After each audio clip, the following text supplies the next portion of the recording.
evening, Papua New Guinea, and welcome to a brand new episode of Business PNG. Last week, the 34th Australia PNG Business Forum was held in Brisbane, where participants from both countries as well as around the Pacific attended. At the meeting, Prime Minister Peter O'Neill addressed issues or reports facing Papua New Guinea's economy. The 34th Australia Papua New Guinea Business Forum and Trade Expo, with the theme APAC 2018 Achievements and Opportunities, was attended by more than 300 delegates. In his government keynote address, Prime Minister Peter O'Neill rejected a report that said ExxonMobil's huge natural gas project had failed to live up to promises. Minister O'Neill dismissed the report as fake news, though he also admitted that he hadn't read it. 10 years ago, a model commissioned by ExxonMobil predicted that the $19 billion liquefied natural gas project would almost double Papua New Guinea's economy and spawn a wide array of benefits, from a 42% growth in employment to an 85% increase in household income. But a new report claims that many of those promises have never eventuated, and instead, the impacts on the economy have been mostly negative. The report, Double or Nothing: The Broken Economic Promises of the PNG LNG Project, was compiled by Jubilee Australia, a development research centre. According to the report, Papua New Guinea's economy has grown by 10%, but employment fell 27% and household income is down 6%. Former Australian Treasury official Paul Flanagan, one of the report's authors, concluded the PNG economy would have been better off without the LNG project. He continued to state that it is yet another example of PNG falling prey to the so-called resource curse, in which the mishandling of opportunities undermined the economy. There would never have been a 50% planned increase in government expenditure from 2013 to 2015 if this project wasn't in place, thus putting massive strain on the economy. In response, Prime Minister O'Neill dismissed the report, calling it unrealistic. He described the authors as well-known associates of his political opponents and attributed the shortfall in projected benefits to an unforeseen drop in global commodity prices. He said the economic fundamentals of the country are sound and that its carefully managed debt is a tool for economic management and future growth, including through infrastructure development, with more than half the government's debt being domestic debt.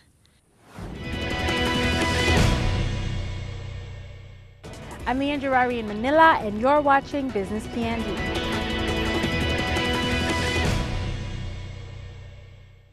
In this segment, we feature World Tuna Day, in which the world celebrates one of the Pacific's economic drivers.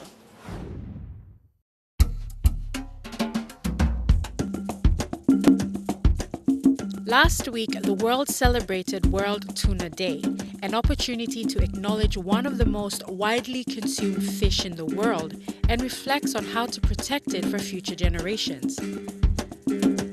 The creation of World Tuna Day was led by Pacific small island developing states, where tuna is a vital source of economic development, food security, and government revenue. Over 60% of the world's tuna comes from the Pacific Ocean, and good fisheries management is vital to ensure it is fished sustainably.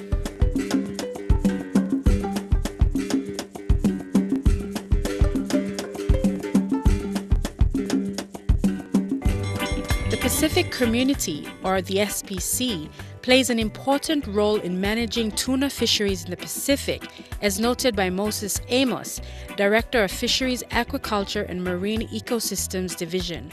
So what we do from SPC, Fisheries, Aquaculture and Marine Ecosystems Division, our role is to provide the science that countries need to be able to better manage their resources, freshwater resources and as well as marine resources. One of the biggest activities being Oceanic Fisheries Program.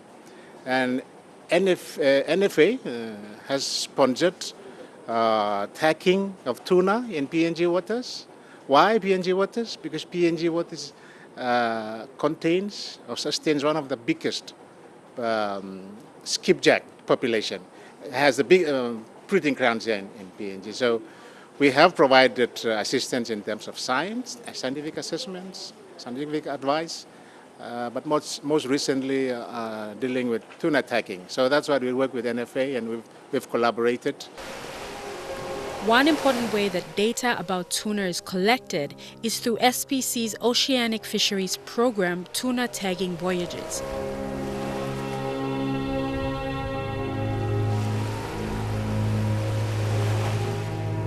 Over many voyages, scientists have tagged more than 430,000 individual fish and released them into the Pacific Ocean.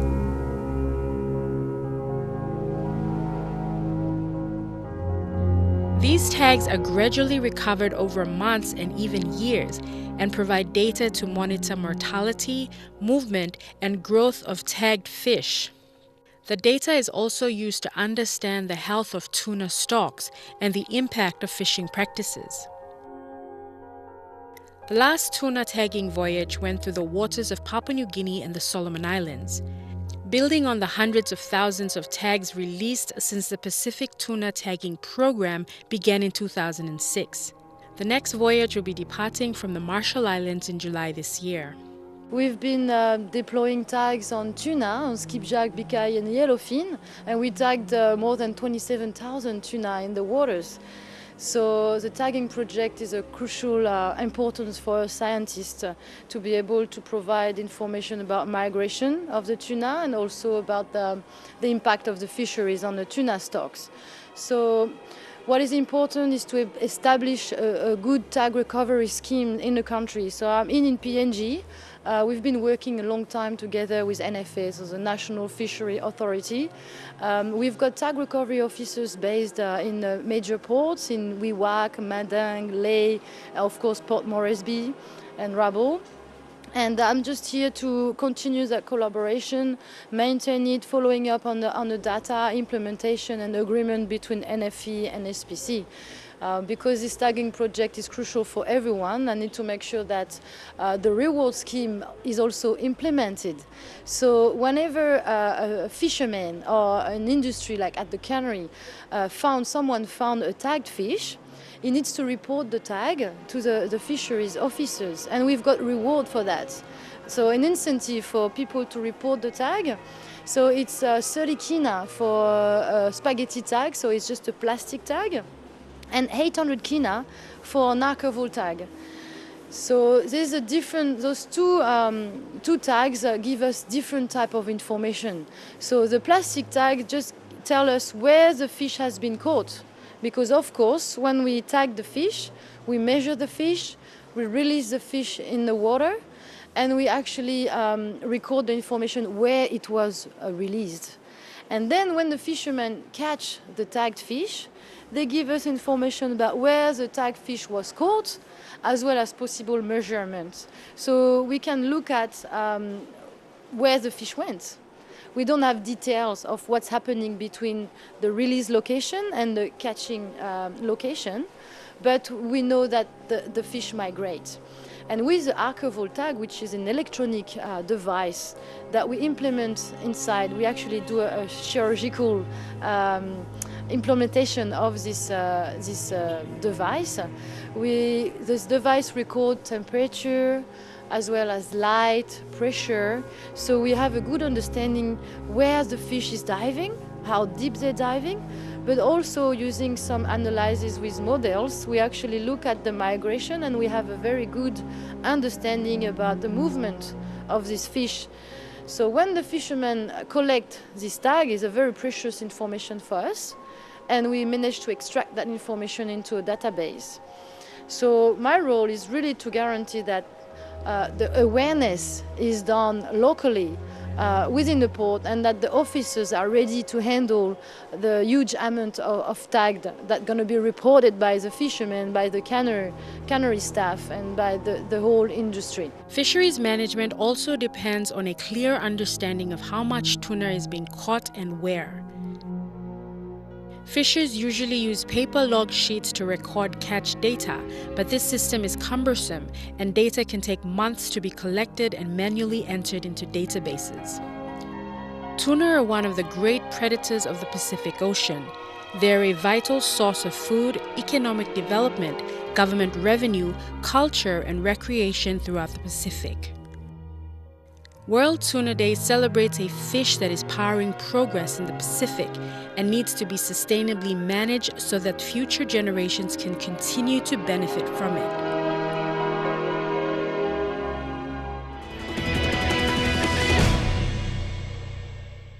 I'm Leanne Gerari in Kokopo, and you're watching Business PNG.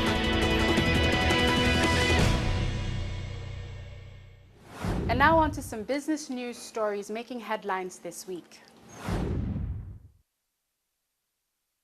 In 2014, a plastic ban policy was announced by the Department of Environment and Conservation. 4 years on, Minister responsible John Pundari, in recent interview, said strict actions would be imposed in efforts to totally ban all plastic bags. The department is currently reviewing the use of biodegradable and eco-friendly bags. Well-known global environment reports continue to highlight the significant impact caused by plastic bags on food sources and marine habitats.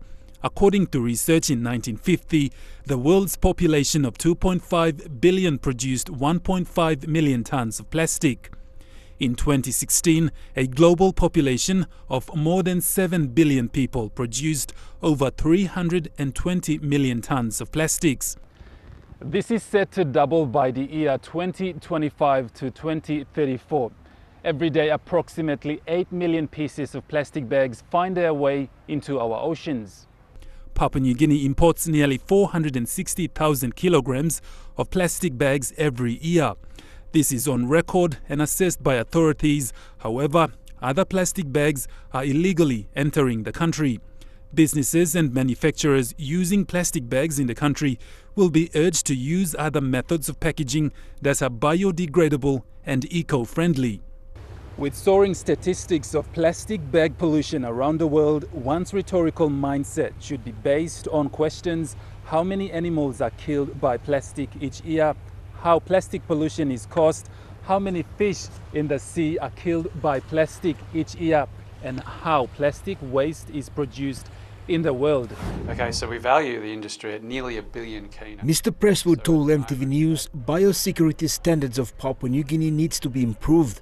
He says poor frameworks have been an obstacle for the poultry industry, which has kept it from developing.